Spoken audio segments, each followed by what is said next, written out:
Welcome to the Banker Lamp. Please enjoy the video. In this video, I will show how to make seafood stock with shrimp shells.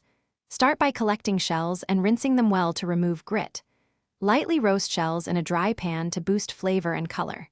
Add shells to a pot with cold water, onion, celery, carrot, bay leaf, and peppercorns. Simmer gently for 30-45 minutes, strain, cool quickly, and store in the fridge or freezer for later use. Collect shrimp shells, heads, and any trimmings for full flavor. Rinse thoroughly under cold water to remove sand or grit that settles in crevices.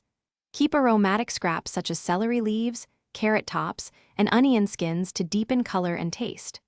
Avoid adding salt at the start since reduction concentrates saltiness. Use cold water to start extraction, then slowly bring to a gentle simmer to draw out the best flavors without clouding the stock. If you're finding this video helpful, please subscribe and like to support more recipes and tips. Quick recommendation: the Oala water bottle keeps you hydrated during long cooking sessions and fits in most cup holders, making kitchen cleanup easier and more fun. I find sipping water helps me taste and adjust seasoning more confidently.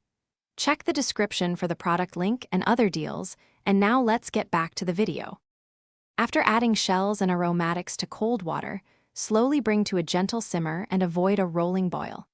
Skim foam and impurities occasionally to keep the stock clear and clean tasting. Once aroma and color are rich, strain through a fine mesh or cheesecloth and press gently to extract liquid. Cool quickly in an ice bath, then portion into containers, label with contents and date, and refrigerate up to 3 days or freeze for several months. Thanks for watching. If this was helpful, leave a like and consider subscribing. See you next time.